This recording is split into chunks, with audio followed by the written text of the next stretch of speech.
প্রধানমন্ত্রী নরেন্দ্র মোদী দুদিনের সফরসূচি নিয়ে ৩রা ফেব্রুয়ারি শনিবার আসাম আসছেন। এই সময়ের মধ্যে প্রধানমন্ত্রী আসামে প্রায় ১১,০০০ কোটি টাকার প্রকল্পের উদ্বোধন করবেন। শুক্রবার দিশপুরে এক সংবাদ সম্মেলনে মুখ্যমন্ত্রী একথা বলেন।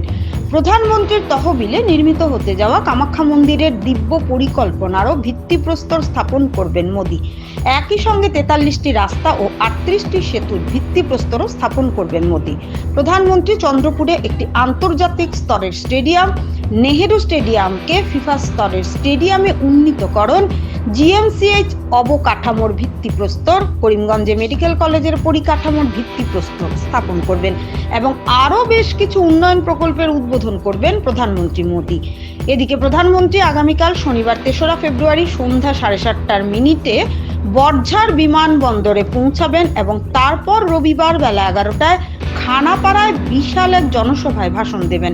তার সফরকে সামনে রেখে ইতিমধ্যেই প্রশাসনের মধ্যে তৎপরতা বেড়েছে।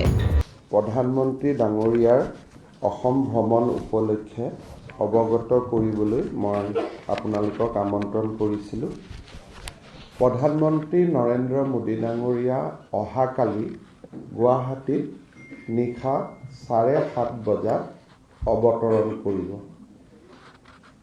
নিশাটো তেখেতে আমাৰ ৰাজ্যিক অতিথিশালাত কটাব আৰু কালি নিশা তেখেতৰ চৰকাৰী কাৰ্যসূচী নাই যদিও ভাৰতীয় জনতা পাৰ্টিৰ যিটো কোৰ কমিটি, ৰাজ্যিক কোৰ কমিটি, সেই কোৰ কমিটিৰ সৈতে তেখেতে এটা আলোচনাত মিলিত হ'ব আৰু তাৰ পিছত নিশা তেওঁ ৰাজ্যিক অতিথিশালাত কটাব।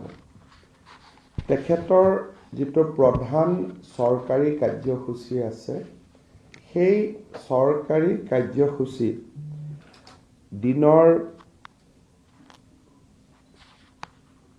11:30 বজাত গুৱাহাটীৰ খানাপাৰা খেলপথাৰত, ভেটেনাৰী খেলপথাৰত তেখেতে অসমবাসী ৰাইজক সম্বোধন কৰিব আৰু ৰাজ্য চৰকাৰ আৰু কেন্দ্ৰীয় চৰকাৰৰ কেইবাটাও প্ৰকল্পৰ শুভ উদ্বোধন কৰিব।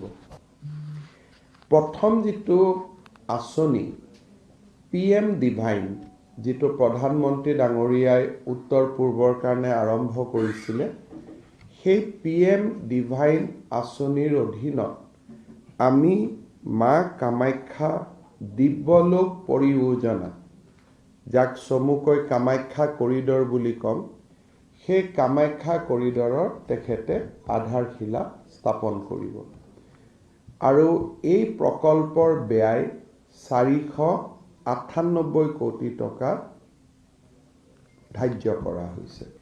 এই নতুন টাৰ্মিনেলটো নিৰ্মাণ হোৱাৰ লগে লগে গুৱাহাটীত টুৰিষ্টৰ সংখ্যা ব্যাপকভাৱে বৃদ্ধি হ'ব।